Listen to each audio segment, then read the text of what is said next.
What's up, gangsters?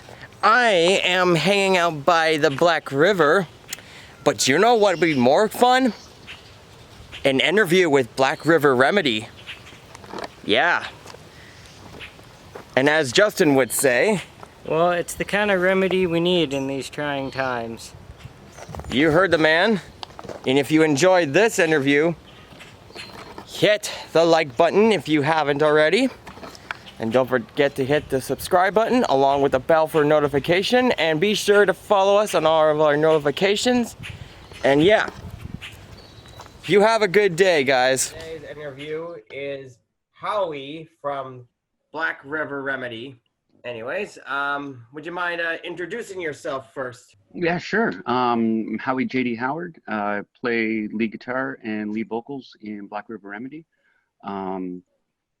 We should be just being excited about celebrating like our first year, like playing gigs and stuff, but you know, everything's kind of slowed that down. So we're just sitting back and relaxing a little bit and trying to write some songs, that kind of stuff.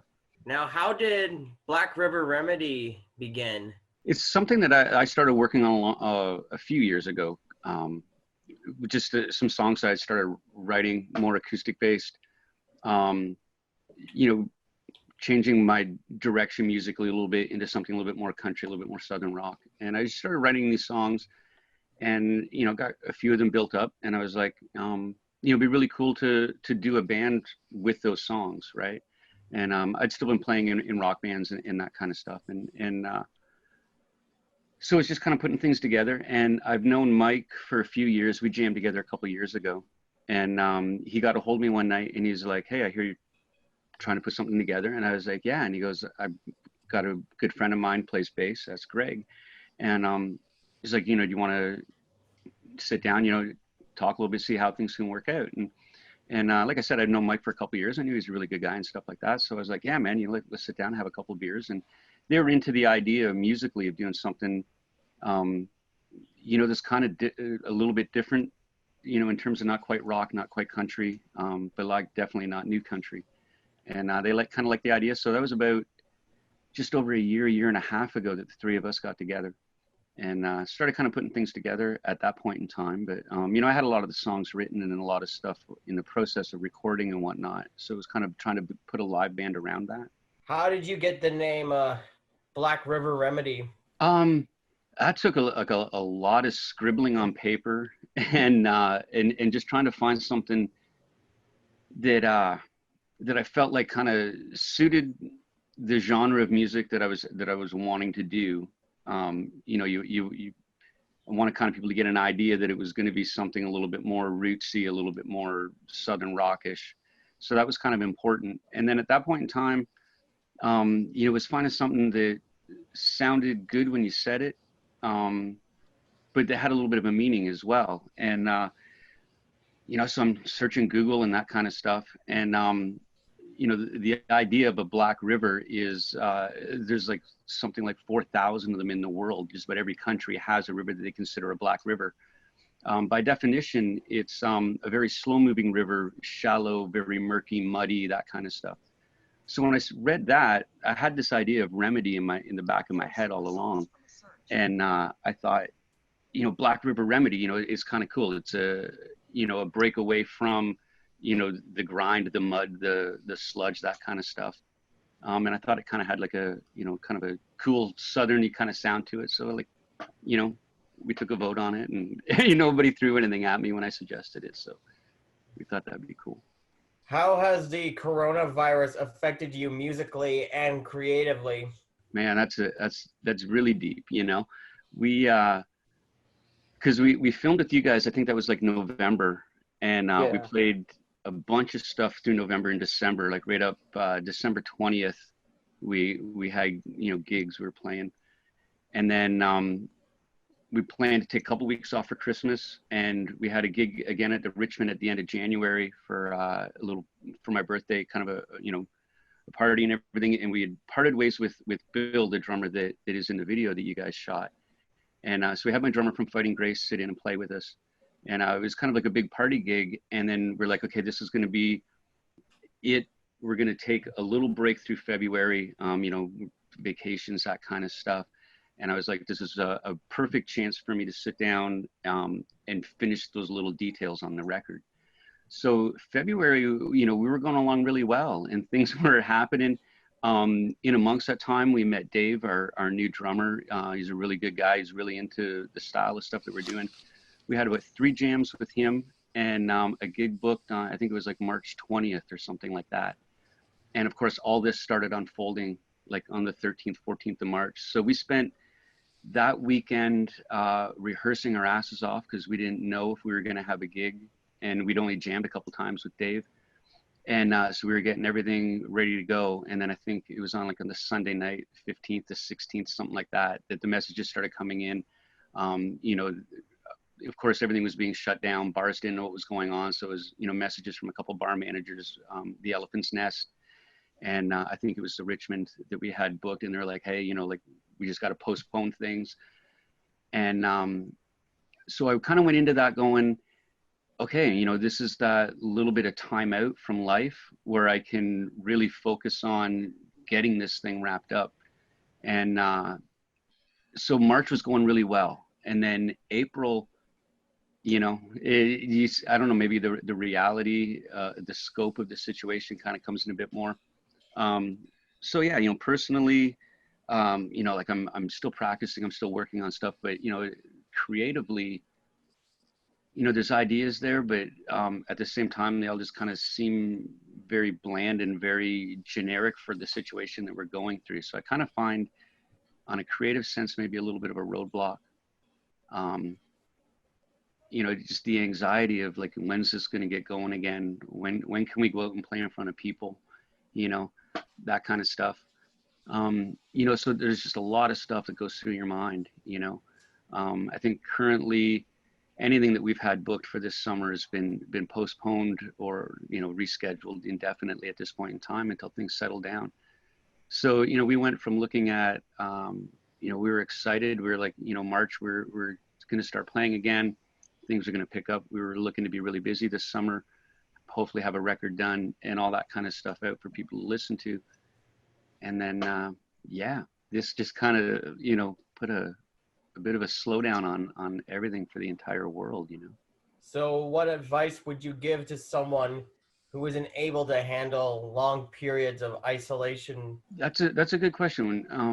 Because I find that there's been periods definitely where I find myself struggling through this. One of the things that looking back on through this, like I said, I've been working on, like as far as the record goes, I'm in like mixing stages, getting ready for mastering, that kind of stuff, doing some vocal retakes. But there's about 4 or 5 songs on this album that talk about mental health and sometimes talk just, about the struggle, not necessarily always my struggle, although, I'm not afraid to admit that I've had struggles over my life with that kind of thing. I still do at times. But, there's some songs in there that really kind of deal with just, how empty and how lonely it can feel sometimes at that kind of thing.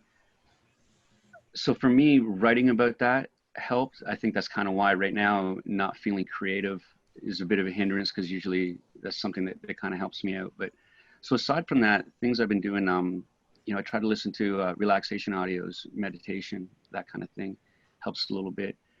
And people think of meditation as, something where you got to like just sit still and quiet, which, obviously that's one way, but, there's other forms. You can go for a walk, something I haven't done recently, but I used to do that a lot. But even listening to music, playing music, sometimes, I'll just sit down at night and not necessarily practice stuff, but just play my acoustic guitar. And it's almost like a meditative kind of thing where you just kind of get involved with the music. And I don't know, maybe it's the vibrations of the music or something, but I find that generally after I do that, I feel a little bit calmer and a little bit better.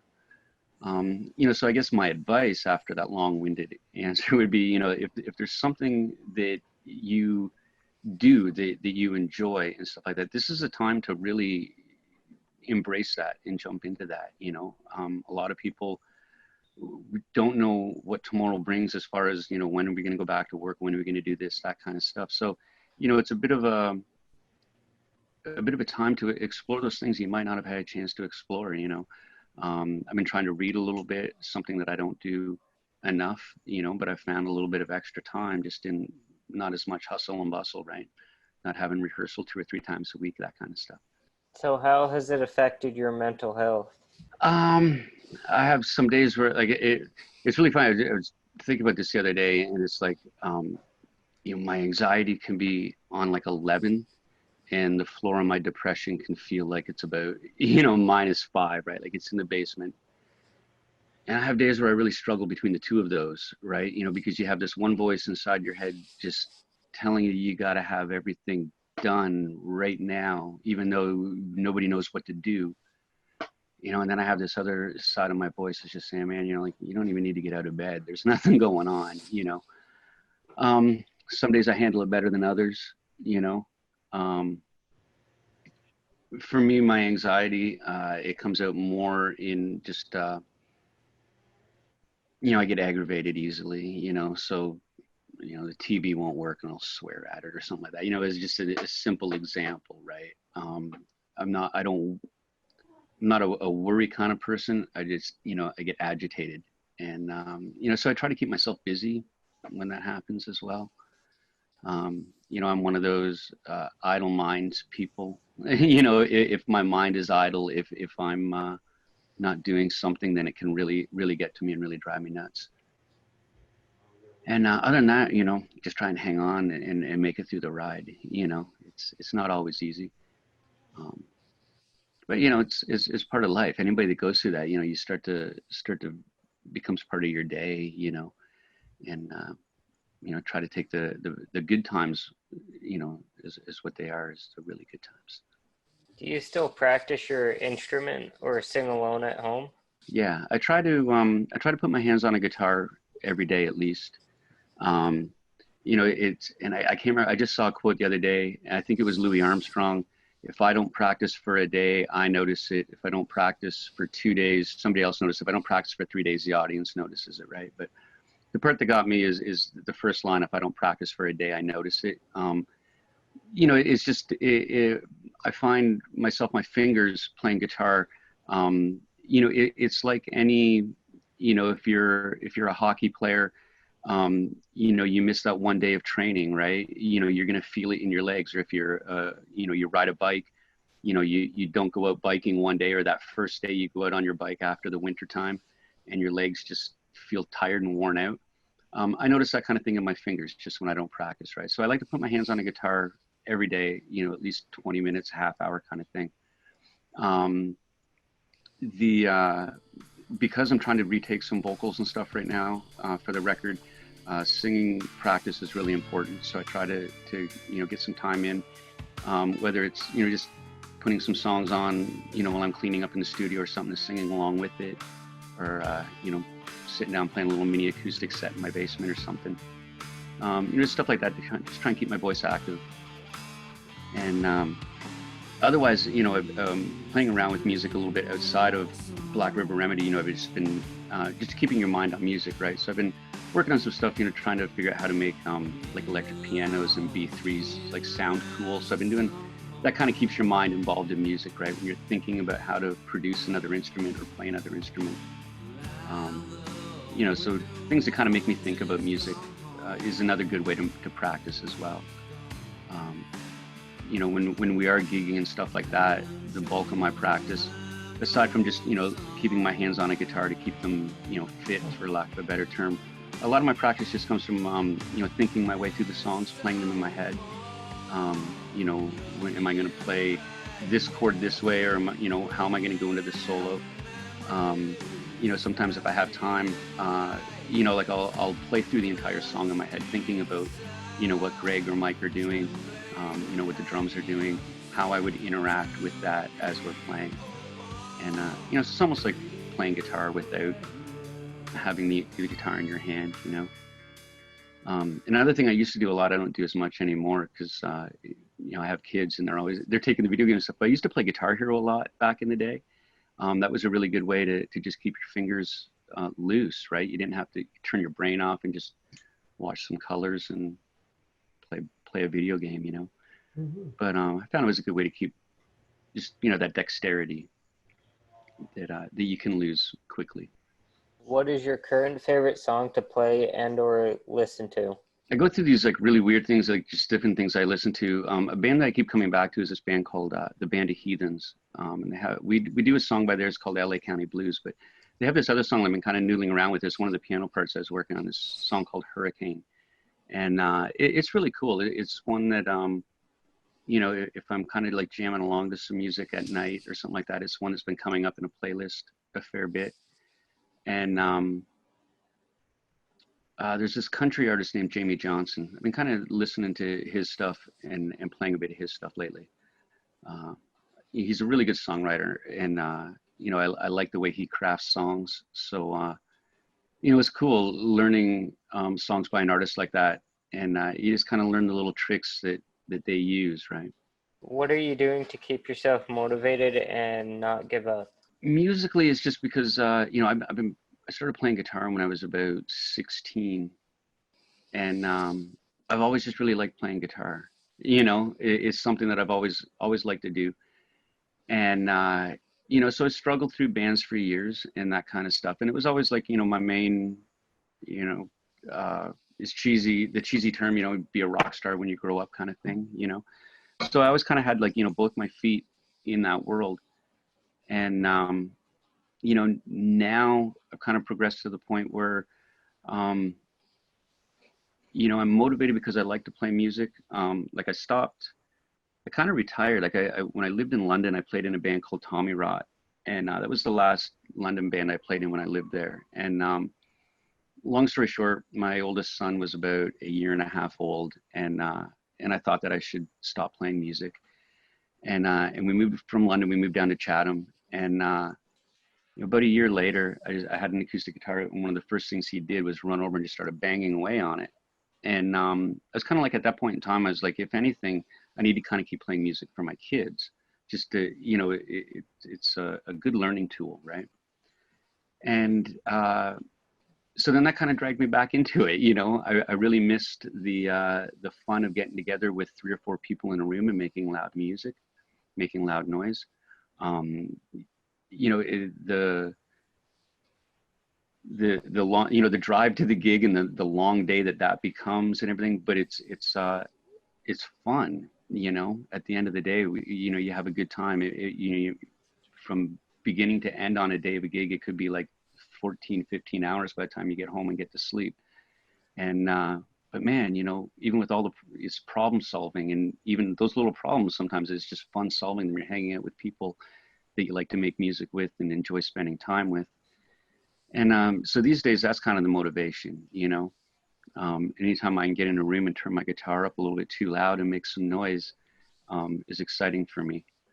And then, you know, as it turns out, you know, 10 years or so goes by, you know, my kids are really into music and stuff, and they're really involved in it. So I think that, you know, they kind of motivate me a little bit, you know.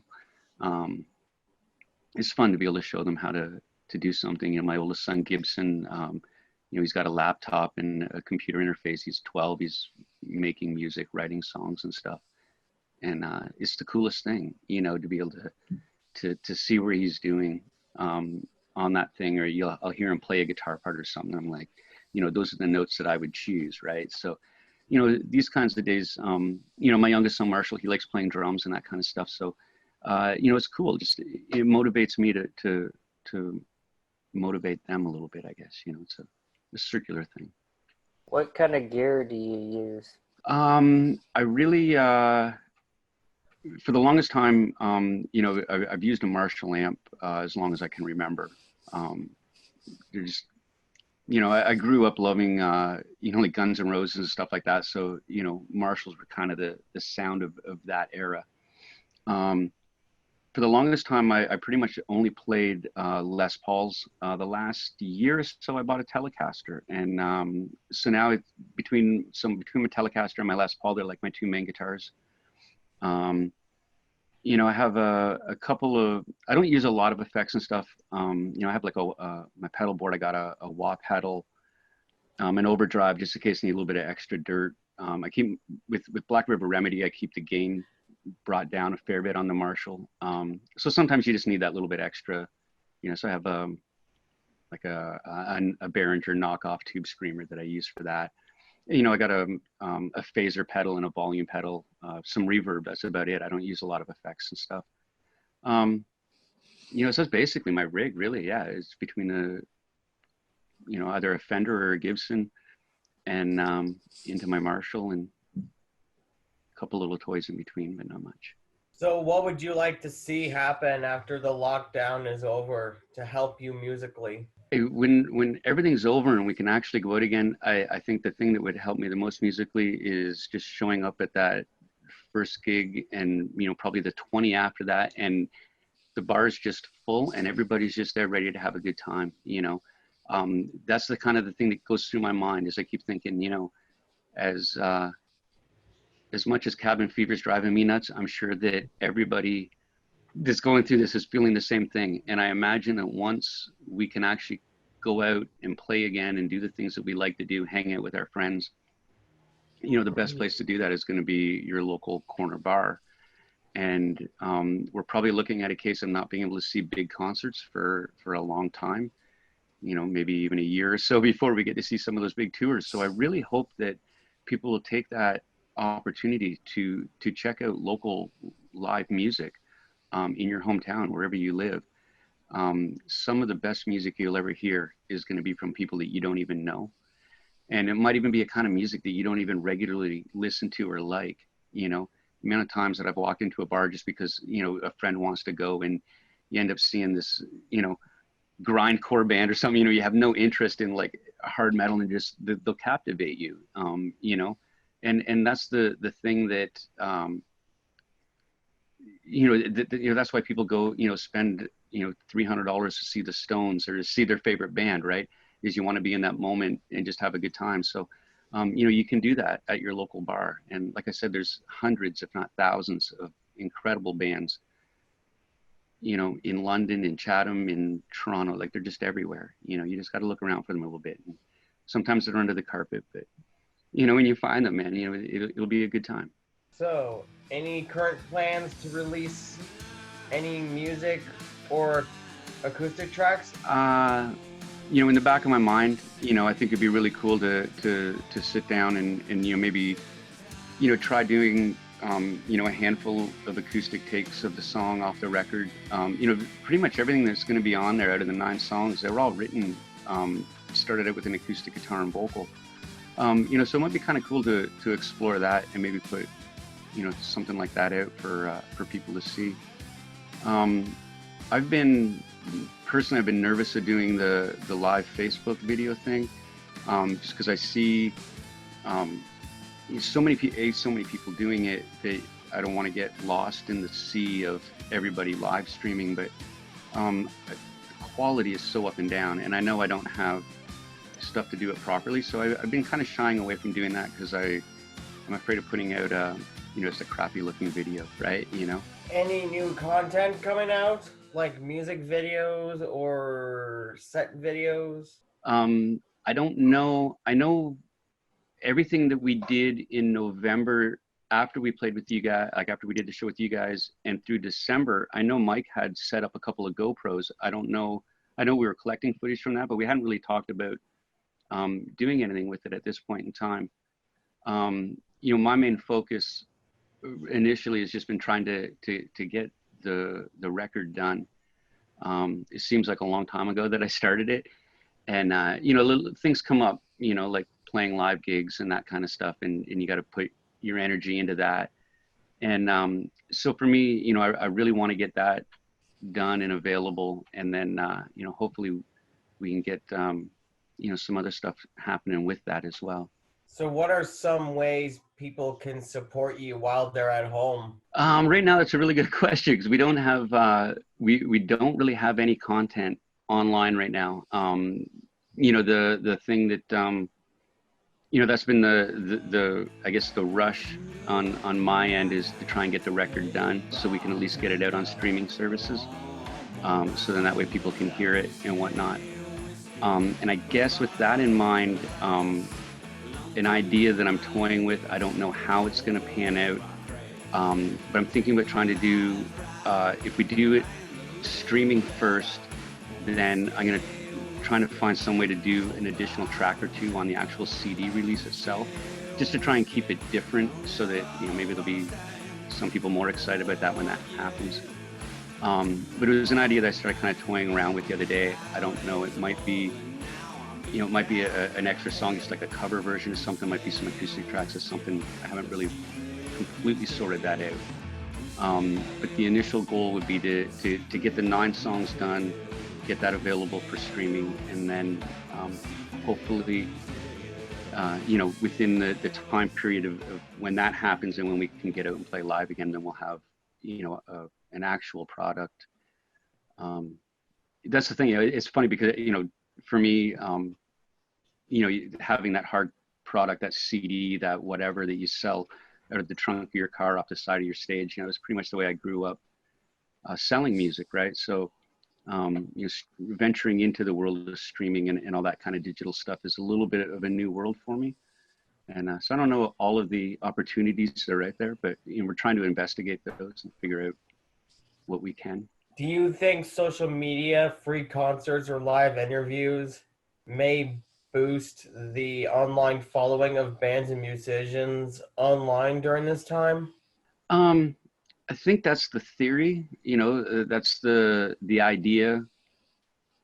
Everybody, you know, and I think that's why when this first started, you saw a rush of people just, you know, setting up in their living room and trying to do a live stream.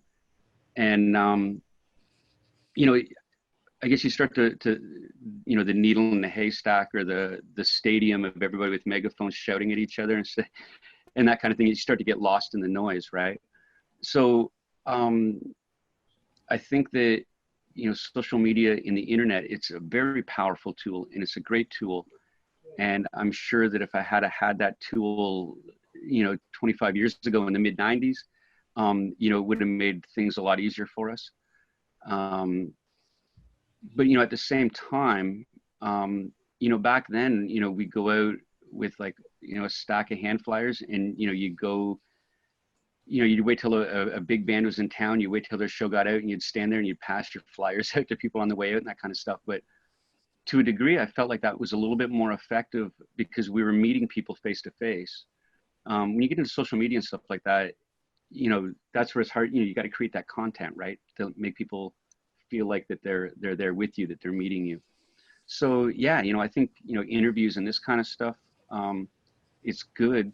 You know, it keeps people in contact with each other, with artists that they like, and that kind of stuff, you know. So, you know, I think it's helpful, definitely. You know, it's a tool that, you know, it's something that's in your toolbox that you can use to, you know, try and get the word out there about your product, your band, or whatever it is, right? And any way that you can get people to notice what you're doing is probably a good thing. You know, it's amazing now that, you know, you can literally you know, you post a video on YouTube and you have people on the other side of the world watching it instantaneously. You know, 20 years ago, somebody wanted your music and they were, you know, you'd have to mail them a CD or whatever, you know. So it's interesting the way, as much as the electronic digital world kind of separates us from each other a little bit, it brings you closer together as well, because you can listen to content from all over the world. What are some of the band influences? You know, myself, I guess, is probably the easiest place to start with. You know, there's all, you know, I'm a fan of stuff like Guns N' Roses and Motley Crue. You know, there are a couple of my favorite bands. If you just say, hey, you know, what's a favorite band? There are a couple that come to mind.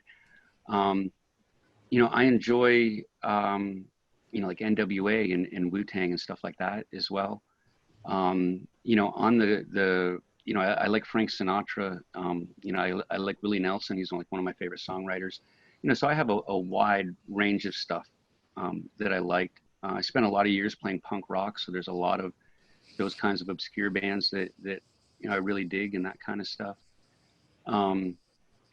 I try not to get hung up on what kind of genre, you know, a band is. You know, if I like something, then I'm willing to listen to it, you know.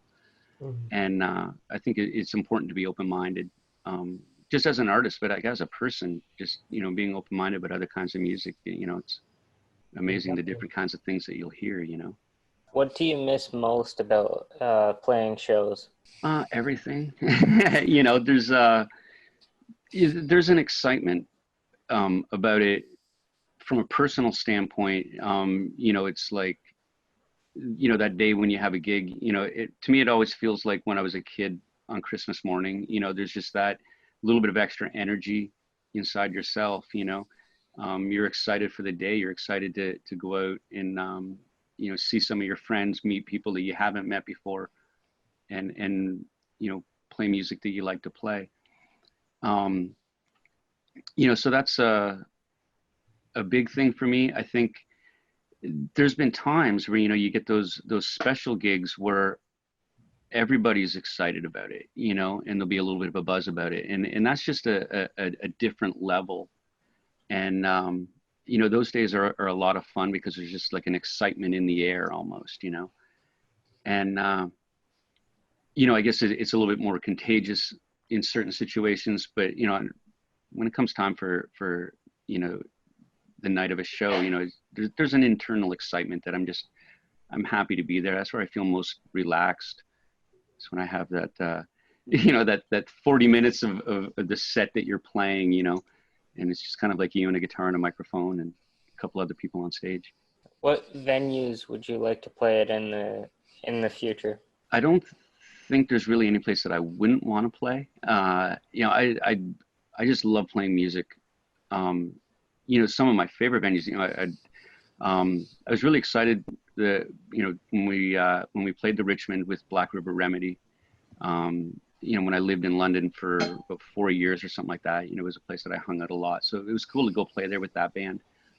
I think the biggest thing at this point in time is going to be who's left when this is all over. You know, there's a huge impact on the entertainment sector, and it's not just, you know, the musicians or the, you know, those artists. It's, you know, the people that run bars, that run restaurants, the waiters, the servers, the bartenders. You know, there's a whole lot of people that that field that industry supports, and you know, there's not a whole lot of people going to restaurants and bars right now, and they're having a hard time struggling to make ends meet, right?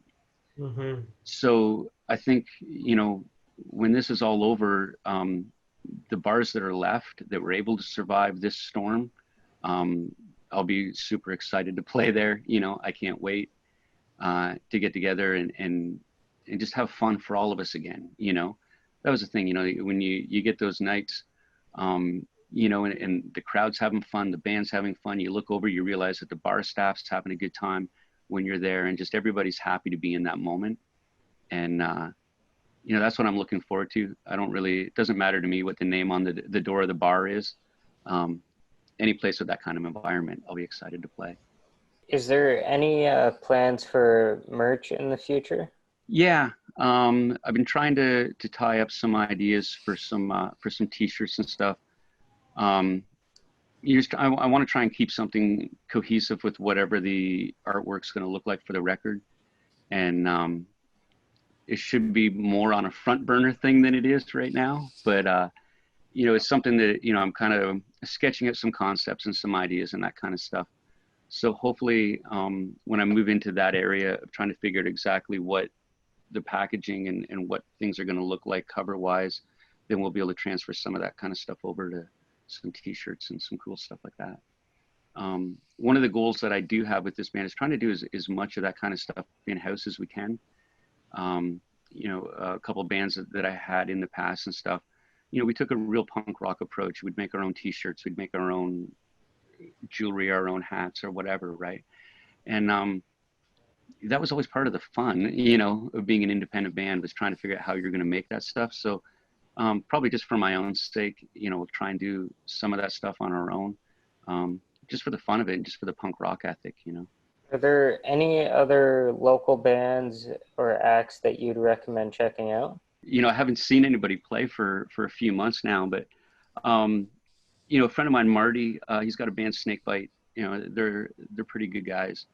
And, they draw some people whenever they play and stuff, and it's usually a good time. We have another band down here called the Chasers, and they're a good solid country band if you're into that kind of thing.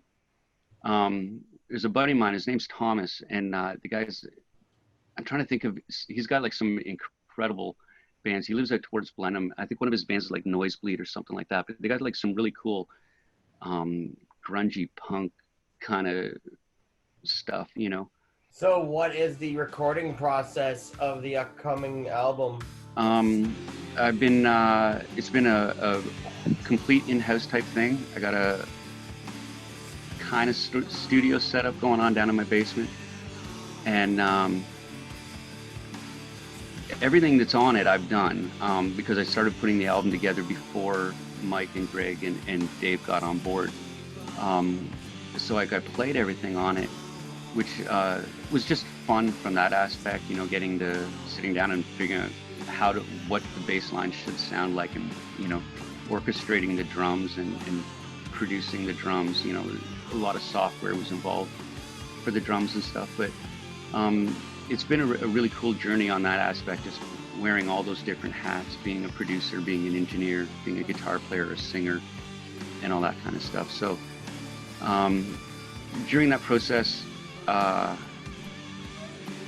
you know, it's interesting because, you know, when it's going well, I just kind of get into that zone of working on it, and then you realize a couple hours have gone by, and you know, you have that part worked out that you're trying to do.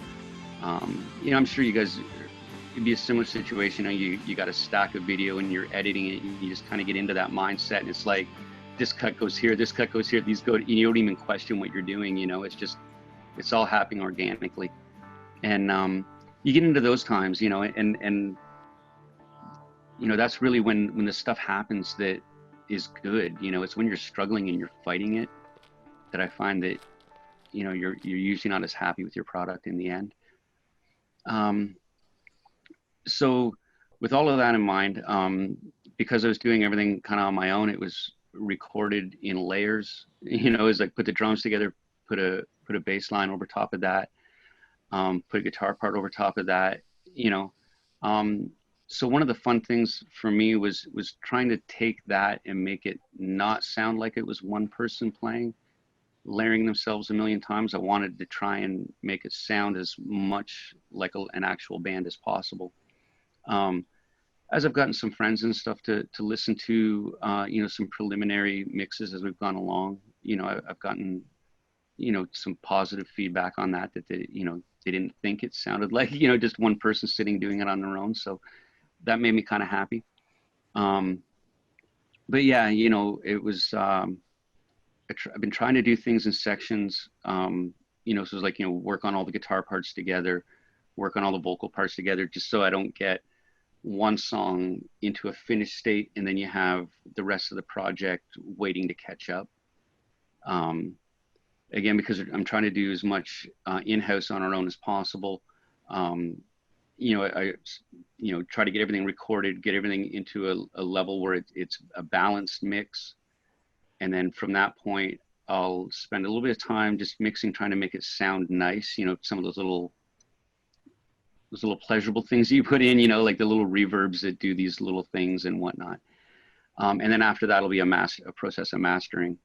So I try to do everything one level at a time, right? You know, so it's like, you know, do all the drums together, do all the bass lines together, do all the acoustic guitars, do all the electric guitars, just to keep everything moving at a constant speed, I guess. Mm-hmm. But, you know, through doing that, it's been about 2.5 years of working on the project, almost 3 years of working on it, you know. So it's been slow sometimes. Sometimes it goes a lot quicker. Is there anything you'd like to add before we go? You know, as anxious as we are to kind of get out and play and get things back to normal, you know, at the end of the day, you know, as a band, like, we're really concerned about the safety of everybody, right? So, you know, it's one of those delicate things. You know, we understand, you know, it's a process. So I'm anxious. I'm looking forward to getting back to doing it. But the last thing I want to see is have to turn around and do this whole thing all over again in a few months, you know. So yeah, I guess for now, we'll just kind of hold on, and hopefully it'll be soon we can get out and actually see people face to face and play some live music and bend some strings again.